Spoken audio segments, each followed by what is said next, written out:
Hello everyone, a very warm welcome to study IAS. I hope you are doing well. कैसे हो आप सब? स्वागत है आपका हमारी इंडियन पॉलिटी की सीरीज में, जहां पर हम एम लक्ष्मीकांत के 6th एडिशन को वर्ड टू वर्ड कवर कर रहे हैं। एंड आज हम न्यू चैप्टर स्टार्ट कर रहे हैं which is also a very important topic, president. ठीक है, हम देखने वाले हैं कि प्रेसिडेंट के इलेक्शन कैसे होते हैं, ओथ कौन दिलाता है। ठीक है, all of the things that are important we will cover all of that. Start करते हैं अपने लेक्चर को, पर उससे पहले आप अनअकैडमी की सहायता ले सकते हैं अपनी यूपीएससी प्रिपरेशन को और भी ज्यादा बेहतर बनाने के लिए। एंड अनअकैडमी अनलॉक भी आ गया है। 20% ऑफ मिल रहा है आपको यूपीएससी सीएससी सब्सक्रिप्शंस के ऊपर। अगस्त 22 से 26 के बीच तक ये चलने वाला है, तो अभी आपके पास मौका है, आप सब्सक्रिप्शन को ले सकते हैं, आपको बेनिफिट मिलेगा, 20% ऑफ मिलेगा। भूलिएगा मत, आपको यूज करना है कोड स्टडी आईएएस, जो कि है हमारे चैनल का name, to avail this particular benefit. Also देखिए, physical notes are going to be an iconic only offering soon, मतलब आइकॉनिक सब्सक्रिप्शन पर आपको ये चीज मिलेगी। And you can hurry up. ठीक है, प्लस कॉम्बो सब्सक्रिप्शन अगर आप लेते हैं बिफोर अगस्त 26, तो आपको ये अवेलेबल हो जाएगा। ऑल्सो 25 ऑफ अगस्त से न्यू बैचेस स्टार्ट हो रहे हैं बाइलिंगुअल में, तो आप इसमें एनरोल कर सकते हैं एंड अपनी यूपीएससी प्रिपरेशन को स्टार्ट कर सकते हैं। Also offline mains mock test आज से स्टार्ट हो गया है। ठीक है, अगस्त 22 से 25 के बीच में चलेगा। एग्जाम टाइमिंग है 9 AM to 5 PM। सेंटर्स हैं दिल्ली, जयपुर, लखनऊ। ठीक है, तो आप इसमें भी एनरोल कर लीजिए। ऑल्सो देखिए, new UPSC CSC GS combat आ गया है। 28 ऑफ अगस्त को 11 बजे ये होने वाला है। प्रीलिम्स जैसा ये एग्जाम होता है। 60 मिनट्स में, यानी कि 1 घंटे में आपको 50 क्वेश्चंस करने होते हैं, तो आपको बेनिफिट मिलेगा इससे। ठीक है, आपको पता चलेगा आपकी प्रिपरेशन कैसी चल रही है। ऑल्सो अगर आपकी अच्छी रैंक आती है तो आपको सब्सक्रिप्शन के ऊपर ऑफ मिलेगा। जैसे कि अगर 1 to 50 रैंक के बीच में आप स्कोर करते हैं तो आपको 50% ऑफ मिलेगा अपने सब्सक्रिप्शन के ऊपर। Rank 51 to 250 30%, rank 251 to 500 25% of. Also scholarship from a pool of 4 crore. तो यहाँ पर भी यूज करिएगा कोड स्टडी आईएएस, जो कि है हमारे चैनल का नेम, एंड एनरोल कर लीजिएगा। चलिए, आज हम स्टार्ट करने वाले हैं प्रेसिडेंट ऑफ इंडिया से। विद टाइम हमने हमारे देश के अंदर बहुत सारे प्रेसिडेंट आते हुए देखे हैं। रिसेंटली द्रौपदी मुर्मू जी जो हैं, ठीक है, उनको कहीं ना कहीं हमने देखा था कि वो हमारे देश की प्रेसिडेंट बन गई हैं।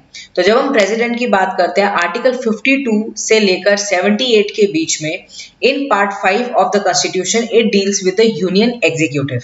अब देखो, यूनियन एग्जीक्यूटिव इसके अंदर कौन कौन आते हैं? यूनियन एग्जीक्यूटिव के अंदर आते हैं president, vice president, prime minister, council of minister and attorney general of India. ठीक है, तो ये जो है ये आते हैं यूनियन एग्जीक्यूटिव के अंदर। इससे डील करते हैं आर्टिकल 52 से लेकर आर्टिकल 78। अब देखो, प्रेसिडेंट जो है, president head of Indian state है, फर्स्ट सिटीजन ऑफ इंडिया है, एंड ऑल्सो सिंबल है यूनिटी का, इंटीग्रिटी का, सॉलिडेरिटी का ऑफ आवर नेशन। ठीक है, तो बहुत इंपॉर्टेंट पोस्ट है। He is the first citizen of India, इस चीज को आप याद रखिएगा।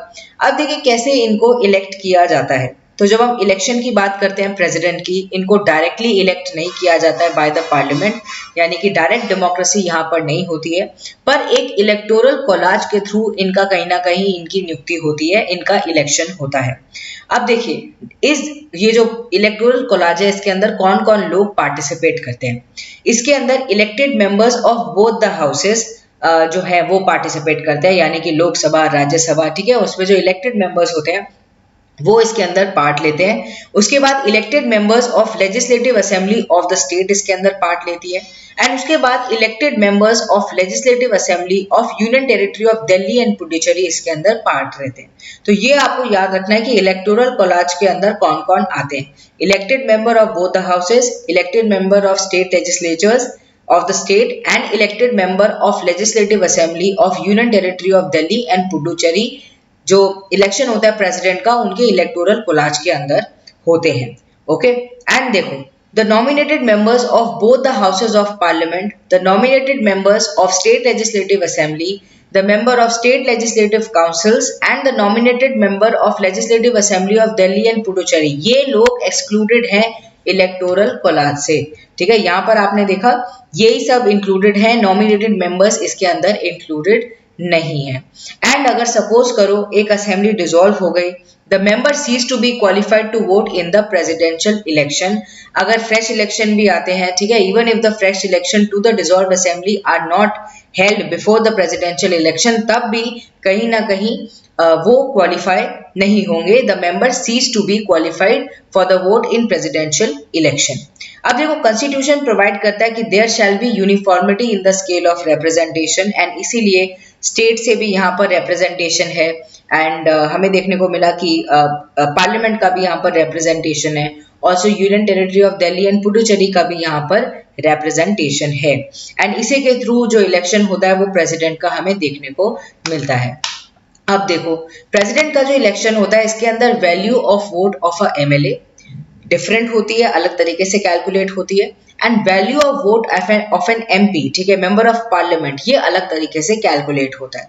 सबसे पहले हम देखते हैं कि value of vote of an MLA कैसे डिटरमाइंड होता है। Every elected member of the legislative assembly of the state shall have many votes as there are multiple of 1000 in the quotient obtained by dividing the population of the state by total number of elected members of the assembly। अब देखो हर एक elected member of the legislative assembly, उनके पास इतने votes होते हैं as there are multiples of 1000। अब देखो यहाँ पर वैल्यू ऑफ वोट देखो आपकी एमएलए की कैसे निकाली जाती है। ये निकाली जाती है कि एक पर्टिकुलर स्टेट, ठीक है, जिसके वो एमएलए हैं, उस स्टेट का total population of the state divided by total number of elected member in the state legislative assembly. जो इलेक्टेड मेंबर्स हैं उस स्टेट लेजिस्लेटिव असेंबली के, या जो इलेक्टोरल कॉलेज के अंदर बैठ रहे हैं, उसे आप डिवाइड करोगे। Total population divided by total number of elected member in the state legislative assembly, and then you will multiply it by 1/1000। इसके through value of vote of an MLA निकाला जाता है। अब देखो value of vote of an MP कैसे निकाला जाता है। इसको निकाला जाता है total value of vote of all MLAs of all state, ठीक है, ये जो आता है value of vote of an MLA, ठीक है, इन सबको जब हम प्लस कर देते हैं, ऐड ऑन कर देते हैं, total value of votes of all MLAs, ठीक है, सारे एमएलएज की ऑफ सारे स्टेट कहीं ना कहीं जब हम ऐड कर देते हैं एंड उसको डिवाइड करते हैं total number of elected member of parliament से, तो हमें value of vote of an MP मिल जाता है। तो this is how value of vote of an MLA and value of vote of a MP is calculated, and further हमें देखने को मिलता है कि जो इलेक्शन होता है, ठीक है, उसमें ये रेलेवेंस रखता है। अब देखो प्रेसिडेंट का इलेक्शन कैसे होता है। प्रेसिडेंट का इलेक्शन होता है system of proportional representation by means of single transferable vote से, and the voting is done by secret ballot, ठीक है। ये आपको याद रखना है कि ये किस बेसिस पर होता है। ये सीक्रेट बैलेट के थ्रू होता है, एंड सिस्टम है प्रोपोर्शनल रिप्रेजेंटेशन का, एंड वो सिंगल ट्रांसफरेबल वोट के थ्रू होता है। अब ये जो सिस्टम है इसको हम प्रॉपर वे में समझेंगे ये कैसे होता है। दिस सिस्टम इंश्योर कि जो सक्सेसफुल कैंडिडेट है is returned by the absolute majority of the votes, ठीक है, जो जितना कोटा होता है, ठीक है, उतना तो उनको लाना ही होता है, तभी कहीं ना कहीं हमें देखने को मिलता है कि हाँ एक इंसान प्रेसिडेंट की पोस्ट पर जाता है। A candidate in order to be declared elected, उनको एक क्या करना होगा, एक फिक्स्ड कोटा ऑफ वोट्स कहीं ना कहीं सिक्योर करना होगा। अब देखो इस कोटा ऑफ वोट्स को भी कैलकुलेट किया जाता है। The quota of vote is determined by dividing total number of valid votes poll, ठीक है, जितने जो वैलिड वोट्स हैं जो कि पोल हुए हैं उनको डिवाइड करना है by the number of candidate to be elected, ठीक है। अब देखो यहाँ पर क्या है, सिर्फ एक कैंडिडेट है प्रेसिडेंशियल इलेक्शन का, एंड उसमें हम क्या करेंगे, एक 1 और प्लस कर देंगे, एंड उसके बाद we will add 1 to the quotient. तो total number of valid vote polled 1 है फॉर द कैंडिडेट, ठीक है, एक जो इंसान जो प्रेसिडेंट बनेगा उसके लिए 1, उसके साथ हम क्या करेंगे, एक और 1 प्लस कर देंगे, and adding 1 to the quotient that is +1, ठीक है। ऐसे ये फॉर्मूला है, इसके थ्रू इलेक्टोरल कोटा निकाला जाता है कि इतना तो सिक्योर करना ही होगा प्रेसिडेंट को, इतना कोटा ऑफ वोट्स, तभी कहीं ना कहीं वो प्रेसिडेंट बन पाएंगे, ठीक है, एक पर्टिकुलर कैंडिडेट जो है वो प्रेसिडेंट बन पाएगा।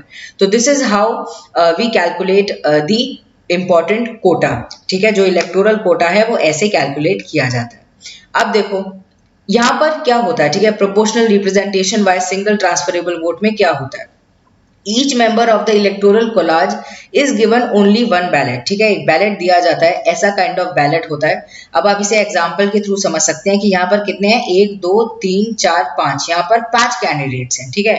तो इस बैलेट के अंदर आपके पास कितने चॉइसेस हुए, आपके पास 5 ही चॉइसेस हुए। जैसे यहाँ पर इन्होंने जॉन सिटीजन को एक चॉइस दे दिया, ठीक है, सेकंड इनको लगता है कि मैरी हिल को बनना चाहिए, थर्ड इनको लगता है जेन डो को, सपोज करो 4 इन्होंने फ्रेड रूबल को दे दिया एंड 5 इन्होंने दे दिया जो स्मिथ को, ठीक है। ऐसे एक पर्टिकुलर इंसान ने जब वो प्रेसिडेंशियल इलेक्शन के अंदर था, ठीक है, हो सकता है वो इलेक्टेड मेंबर हो स्टेट लेजिस्लेटिव असेंबली का या फिर पार्लियामेंट का, ठीक है, वो कहीं ना कहीं उसको बैलेट पेपर जो मिलेगा वो ऐसे क्या करेगा, नंबरिंग करेगा, जितने कैंडिडेट हैं उतनी ही चॉइसेस मिलती है, नंबर करेगा 1 2 3 4, अपनी प्रेफरेंसेस को देगा, है ना। अब देखो ये जो प्रेफरेंसेस हैं इसके बेसिस पर अगर किसी की मेजोरिटी आती है तो वो इंसान हमें प्रेसिडेंट आता हुआ नजर आ जाएगा, he will be declared elected, कि फर्स्ट प्रेफरेंस वोट जो है वो उनका जो जितना कोटा चाहिए, ठीक है, वो कहीं ना कहीं उन्होंने सिक्योर कर लिया, उसके बाद वो डिक्लेयर हो जाएंगे एज द प्रेसिडेंट। अदरवाइज क्या होगा, otherwise the process of transfer of vote is set in motion. अब क्या होगा, ट्रांसफर ऑफ वोट होगा।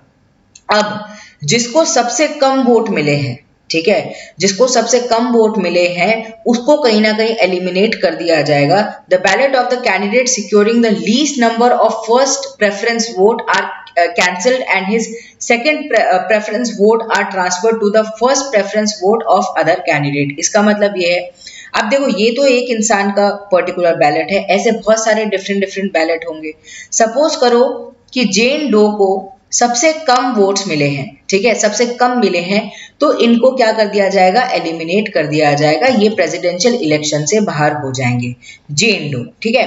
पर देखो जिन भी लोगों ने जेन डो को वोट किया है यानी फर्स्ट प्रेफरेंस दी है, उनकी कोई सेकंड प्रेफरेंस भी होगी कि हाँ अगर ये नहीं तो ये बनना चाहिए, तो इनकी ये जो सेकंड प्रेफरेंस होगी इसको काउंट किया जाएगा एंड इनको ट्रांसफर कर दिया जाएगा और सब कैंडिडेट्स के बीच में, ये जो 4 बचे हैं इन कैंडिडेट्स के बीच में इसको कहीं ना कहीं ट्रांसफर कर दिया जाएगा to their first preference votes. And इसके बाद क्या होगा, हम देखा जाएगा कि हाँ अब प्रॉपर कोटा मिल गया है कि नहीं मिल गया है। अगर तब भी प्रॉपर कोटा अचीव नहीं हो पाएगा तो ये जो प्रैक्टिस है ये फिर से होगी, फिर से जो इंसान को फर्स्ट प्रेफरेंस वोट सबसे कम मिलेंगे उसकी सेकंड प्रेफरेंस को देखा जाएगा एंड जो बचे कुछ 3 कैंडिडेट हैं उनमें उसको डिवाइड कर दिया जाएगा। तो this is how this work, this is how the transfer of votes work, ठीक है। तो इसको क्या कहते हैं, इसको कहते हैं proportional representation via single transferable vote. अब देखो इनका जो इलेक्शन है उसके रिगार्डिंग अगर कोई भी डाउट है, कोई भी डिस्प्यूट है तो उसको कौन देखेगा, तो उसके रिगार्डिंग जो डिसीजन है वो सुप्रीम कोर्ट का है एंड सुप्रीम कोर्ट का डिसीजन फाइनल है। इनके अलावा कोई भी इसके रिगार्डिंग कोई से नहीं रखता है, कोई बात नहीं रखता है। The election of a person as president cannot be challenged on the ground that the electoral collage was incomplete. अब ये नहीं बोला जा सकता, प्रेसिडेंट के इलेक्शन को चैलेंज नहीं किया जा सकता इस बेसिस पर कि जो इलेक्टोरल कोलाज था वो इनकम्प्लीट था, कुछ सीट लोकसभा की खाली थी, ठीक है, ये चीजें आप नहीं बोल सकते, या वैकेंसी को आप एक वो नहीं मान सकते एक ग्राउंड की, आप ये बोलो कि नहीं जो प्रेसिडेंट का इलेक्शन है वो सही रूप से नहीं हुआ है। If the election of the person as president is declared void by the Supreme Court, suppose करो जो सुप्रीम कोर्ट है उन्होंने void declare कर दिया election of a person as president को, acts done by him before the date of such declaration of Supreme Court are not invalidated and continue to remain in force, ठीक है। So the act will be continued to remain in the force, ठीक है। And यहाँ पर ये जब बोला गया है जब ये the acts done by him before the date of such declaration of the Supreme Court have come, ठीक है, तो they are not invalidated and they will continue to be in force। अब देखो some members of Constituent Assembly criticise the system, इन्होंने बोला कि जो indirect election है ये नहीं होना चाहिए, प्रेसिडेंट इतनी बड़ी पोस्ट है इनको भी डायरेक्टली आप लेकर आओ, अनडेमोक्रेटिक वे में आप इसको क्यों लेकर आ रहे हो, डायरेक्ट इलेक्शन कहीं ना कहीं लेकर आओ। अब देखो हमारी कॉन्स्टिट्यूशन मेकर्स ने इसके पीछे का थॉट भी बताया कि हम इनडायरेक्ट इलेक्शन को क्यों लेकर आए हैं इतनी बड़ी पोस्ट के लिए या प्रेसिडेंट की पोस्ट के लिए। सबसे पहले तो ये है कि indirect election of the president in harmony है हमारे पार्लियामेंट्री सिस्टम ऑफ गवर्नमेंट से। पार्लियामेंट्री सिस्टम ऑफ गवर्नमेंट में हमें पता है अलग सिस्टम चलता है, ठीक है। यहाँ पर क्या होता है, मेजोरिटी के बेसिस पर हमें देखने को मिलता है कि कौन सी सरकार बना रही है, ठीक है। उसके बाद प्राइम मिनिस्टर होता है जो कि कहीं ना कहीं काउंसिल ऑफ मिनिस्टर को हेड करता है, जो कि पावर को एक्सरसाइज करता है। तो यहाँ पर ये है कि अगर हम डायरेक्ट इलेक्शन ले आते प्रेसिडेंट का तो हमें देखने को मिलता कि क्लैश हो सकता था। अभी क्या है, प्रेसिडेंट सिर्फ एक नॉमिनल एग्जीक्यूटिव है, ठीक है, एक नॉमिनल हेड है हमारे कॉन्स्टिट्यूशन का, पर रियल पावर जो है वो काउंसिल ऑफ मिनिस्टर्स के पास है, headed by the prime minister. तो हम इस चीज को डिस्टर्ब नहीं करना चाहते थे या president versus prime minister create नहीं करना चाहते थे। अगर दोनों को ही डायरेक्टली इलेक्ट किया जाएगा, खैर प्राइम मिनिस्टर तो इलेक्ट नहीं होते हैं, बट फिर भी हमें देखने को मिलता है कि जो सरकार है, ठीक है, वो इलेक्शंस के थ्रू आती है जो मेजोरिटी में होती है। तो ये था कि प्राइम मिनिस्टर को प्रेसिडेंट के कहीं ना कहीं आप खिलाफ खड़े नहीं कर दो, ठीक है। जो रियल एग्जीक्यूटिव है वो रियल एग्जीक्यूटिव रहे, जो नॉमिनल एग्जीक्यूटिव है वो नॉमिनल एग्जीक्यूटिव रहे।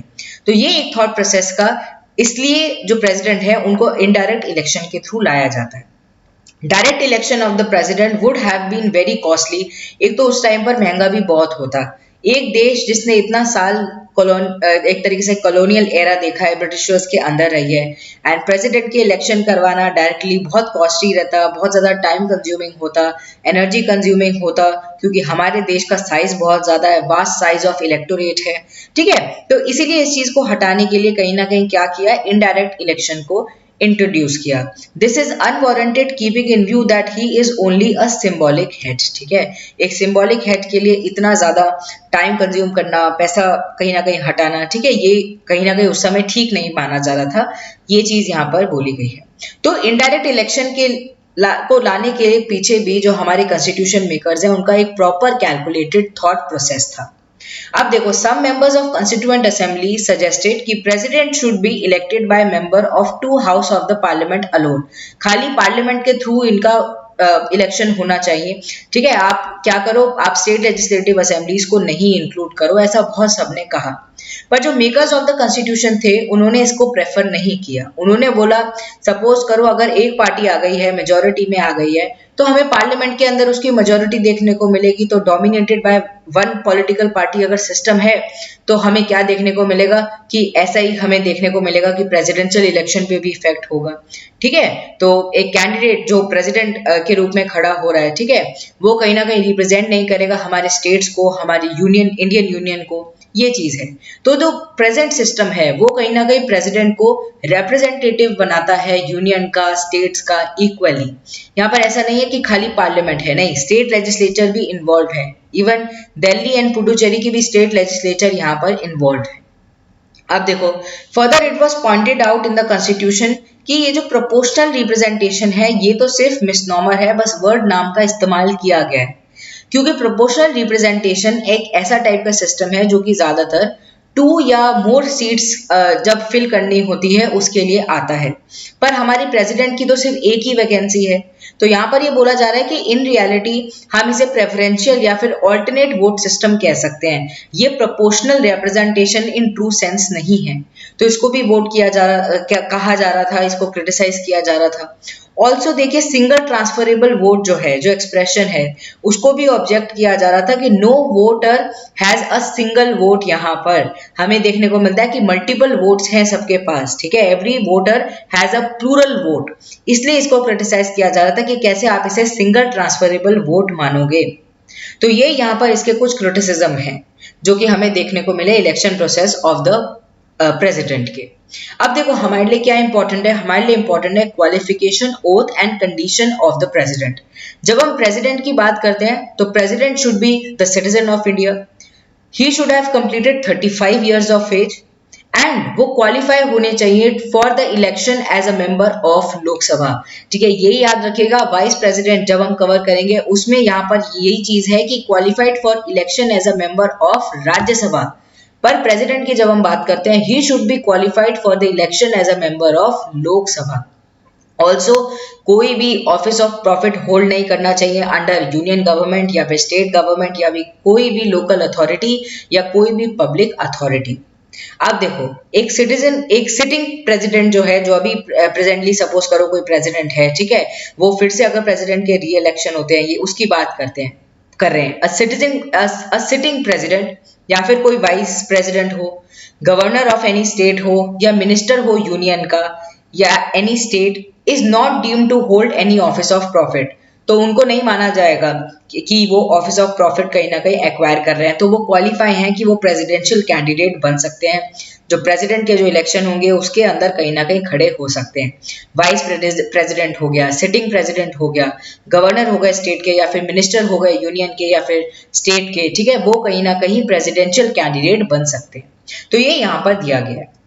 उसके बाद देखो, जब हम नॉमिनेशन ऑफ अ कैंडिडेट की बात करते हैं, कोई कैंडिडेट है प्रेसिडेंशियल इलेक्शन में खड़ा होना चाहता है, तो उसको एटलीस्ट 50 इलेक्टर्स एज प्रपोजर्स की जरूरत है। प्रपोजर का मतलब ये है, ये 50 लोग इसका नाम कहीं ना कहीं प्रपोज कर रहे हैं, सामने रख रहे हैं कि हाँ ये एक अच्छा प्रेसिडेंट बन सकता है, इसको प्रेसिडेंट बनना चाहिए।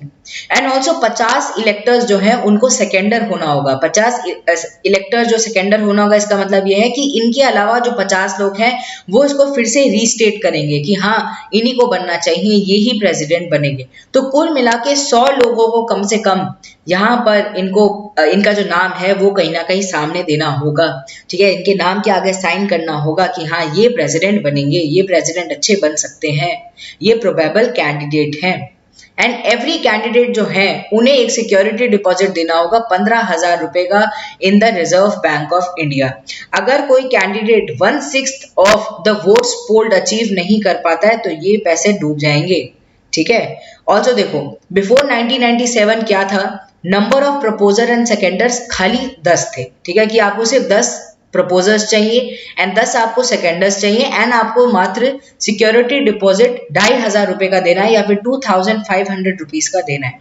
पर इसकी वजह से क्या हुआ, ऐसे तो कोई भी खड़ा हो जाएगा। विद टाइम हमें देखने को मिला जैसे जैसे हमारा रुपीज स्टेबलाइज हुआ, हमारी कंट्री आगे बढ़ी, 2,500 रुपए की जो वैल्यू है वो कम से बहुत कम हो गई, ठीक है, कोई भी 2,500 रुपए दे सकता था, कोई भी प्रेसिडेंशियल इलेक्शन के लिए खड़ा हो सकता था। तो यहाँ पर क्या किया गया, 1997 में they were increase to discourage the non serious candidates, ठीक है। 1997 के अंदर इसको चेंज किया गया। बिफोर 1997 की मैं बात बता रही हूँ कि before 1997 it was just 2,500, security deposit was just 2,500 and सिर्फ 10 प्रपोजर्स एंड सेकेंडर्स की जरूरत थी ईच। पर 1997 के बाद क्या हो गया, इट वॉज इंक्रीज्ड, जिससे जो नॉन सीरियस कैंडिडेट है उनकी कहीं ना कहीं छटनी हो जाए, उनको कहीं ना कहीं हटा दिया जाए। अभी क्या है, 15,000 आपको सिक्योरिटी डिपॉजिट देना होगा, 50 इलेक्टर्स प्रपोजर होने चाहिए आपके नाम के एंड 50 इलेक्टर्स सेकेंडर्स होने चाहिए आपके नाम के। अब देखो, oath and affirmation by the president. जब हम ओथ की बात करते हैं before entering the office, president जो है उनको क्या करना होता है, उनको ओथ देनी होती है या फिर अफर्मेशन को लेना होता है। इन दिस ओथ प्रेसिडेंट क्या करते हैं, किस चीज की कहीं ना कहीं कसम लेते हैं या उसको स्वेयर करते हैं, to faithfully execute the office, to preserve, protect and defend the constitution. देखो ये प्रीलिम्स के अंदर पूछा जा सकता है, पूछा जा भी चुका है कि who is the PPD of the constitution. So preserve, protect and defend constitution and the law कौन करता है, प्रेसिडेंट करते हैं। एंड थर्ड है to devote himself to the service and well being of the people. इन 3 कस्मों को कहीं ना कहीं, इन 3 ओथ्स को कहीं ना कहीं प्रेसिडेंट को लेना होता है before entering into the house. अब देखो, the office of the oath of the office of the president is administered by Chief Justice of India। तो जो CGI है वो कहीं ना कहीं इनकी जो ओथ है उसको दिलवाते हैं। पर अगर CGI नहीं है तो इनकी एब्सेंस में जो सीनियर मोस्ट जज होगा सुप्रीम कोर्ट का, जो कि अवेलेबल होंगे, वो कहीं ना कहीं जो प्रेसिडेंट है उनकी oath दिलवाएंगे। Any other person acting as president or discharging the function of the president also undertake the similar oath or affirmation। अगर कोई और इंसान भी जो कि एक्ट कर रहा है एज प्रेसिडेंट या फिर डिस्चार्ज कर रहा है the function of the president, उसको भी सिमिलर ओथ एंड एफर्मेशन लेना होगा। अब देखो, condition of the president's office. सबसे पहले तो ये है कि he should not be member of either house of the parliament या फिर house of the state legislature, किसी का भी पार्ट नहीं होना चाहिए। If any such person is elected as a president, suppose करो वो मेंबर है एंड वो इलेक्ट कर दिए गए हैं एज द प्रेसिडेंट, वो कहीं ना कहीं प्रेसिडेंट बनने वाले, तो उन्हें क्या करना होगा, उन्हें वेकेट करना होगा अपनी पर्टिकुलर सीट को बिफोर एंटरिंग अब दी ऑफिस, ठीक है, जब वो प्रेसिडेंट के रूप में ऑफिस के अंदर एंटर करेंगे उससे पहले पहले, उस डेट के पहले पहले इनको अपनी जो सीट है उसको वेकेंट करना होगा, उसको कहीं ना कहीं उससे जाना होगा। सेकंड ये है कि उनको कोई भी office of profit central government के अंदर, स्टेट गवर्नमेंट के अंदर, या पब्लिक अथॉरिटी के अंदर, या फिर लोकल अथॉरिटी के अंदर कोई भी कहीं ना कहीं अटेन नहीं करनी है या अपने पास नहीं रखना है। ऑल्सो ही इज एंटाइटल्ड कि विदाउट पेमेंट ऑफ रेंट वो ऑफिशियल रेजिडेंस जो कि राष्ट्रपति भवन है उसके अंदर रहें, उसका इस्तेमाल करें, ठीक है। ऑल्सो इनको बहुत सारे इमोल्यूमेंट्स मिलेंगे, अलाउंसेस मिलेंगे, प्रिविलेजेस मिलेंगे as determined by the parliament. तो इनके जो प्रिविलेजेस हैं, अलाउंसेस हैं, अमोल्यूमेंट्स हैं, उनको कौन डिटरमाइन करता है? पार्लियामेंट डिटरमाइन करता है। एंड इनके जो अमोल्यूमेंट हैं, अलाउंसेस हैं, उनको डिमिनिश नहीं किया जाएगा, उनको कम नहीं किया जा सकता during his term of office, या जब वो कहीं ना कहीं अपनी जो कैपेसिटी, ऑफिशियल कैपेसिटी उसके अंदर वर्क कर रहे हैं उस समय पर उनके जो अलाउंसेस हैं, अमोल्यूमेंट्स है, सैलरी है, उनको डिमिनिश नहीं किया जा सकता। अब देखो 2018 के अंदर the parliament increase the salary of president. अभी क्या हुआ 2018 में, यानी कि आप कह सकते हैं कि कुछ साल पहले ही जो प्रेसिडेंट है उनकी सैलरी को रेस किया गया। पहले it was 1.50 lakh, now it have become 5 lakh per month, ठीक है। तो 5 लाख पर मंथ जो प्रेसिडेंट है उनको कहीं ना कहीं सैलरी मिलती है। 2018 में, earlier in 2008 the pension of the retired president was increased from 3 lakh per annum to 50% of his salary per month। 2008 के अंदर क्या हुआ था, इनकी पेंशन के रिगार्डिंग एक डिफरेंस आया था कि पहले क्या था, 3 लाख पर एनम का जो पेंशन है वो कहीं ना कहीं मिलता था रिटायर्ड प्रेसिडेंट को। पर अभी क्या हो गया, 2008 के बाद ये हो गया कि उनकी जो सैलरी है उसका 50% उनको कहीं ना कहीं पेंशन के रूप में मिलेगा। तो अगर 1.50 लाख उनका सपोज करो उस टाइम पे था, तो 1.50 लाख का 50% जो है वो उनको एज पेंशन मिलेगा रिटायर्ड प्रेसिडेंट को। यानी कि मतलब जब वो लास्ट उनका जो प्रेसिडेंट जिस सैलरी पे कहीं ना कहीं वो रिटायर करें उस सैलरी का 50% उनको एज पेंशन मिलेगा। इन एडिशन जो फॉर्मर प्रेसिडेंट्स हैं, यानी कि जो पहले प्रेसिडेंट रह चुके हैं, उनको फर्निश्ड रेजिडेंस मिलता है, फोन फैसिलिटी मिलती है, car, medical treatment, travel facility, secretarial staff and also office expenses मिलते हैं up to 1 lakh per annum, ठीक है। तो उनको भी बहुत सारी एंटाइटलमेंट्स जो होती हैं, ठीक है, वो प्रोवाइड होता है। अब देखो the spouse of a deceased president, अगर सपोज करो किसी प्रेसिडेंट का देहांत हो जाता है तो उनका जो स्पाउस है, अगर फीमेल है तो उनके हस्बैंड, अगर मेल है तो उनकी वाइफ, उनको भी जो पेंशन है वो कहीं ना कहीं मिलेगी at the rate of 50% of the pension of retired president, ठीक है। 50% जो जो रिटायर्ड प्रेसिडेंट है, ठीक है, उनके पेंशन का, जो उनको पेंशन मिल रहा था उसका 50%, ठीक है, मतलब पेंशन का भी 50% जो है वो इन पर्टिकुलर फैमिली को मिलने वाला है, ठीक है, ये उनको प्रोवाइड होगा। फर्निश्ड रेजिडेंस मिलेगा, फोन फैसिलिटी मिलेगी, कार मेडिकल ट्रीटमेंट मिलेगा, ट्रैवल फैसिलिटी मिलेगी, सेक्रेटेरियल स्टाफ मिलेगा, ऑफिस एक्सपेंसेस मिलेगा अप टू 20,000 पर एनम, ठीक है। तो डिसीज्ड जो प्रेसिडेंट है उनके भी स्पाइस को कहीं ना कहीं बेनिफिट मिलेगा। प्रेसिडेंट जो है he is entitled to number of privileges and immunities, ठीक है, बहुत सारे प्रिविलेजेस भी इनको प्रोवाइडेड है, जैसे कि इनको कहीं ना कहीं पर्सनल इम्यूनिटी है from legal liability for his official acts, ठीक है, जो भी ये ऑफिशियल एक्ट्स करते हैं, ठीक है, उनके लिए कहीं ना कहीं इनको पर्सनल इम्यूनिटी प्रोवाइडेड है।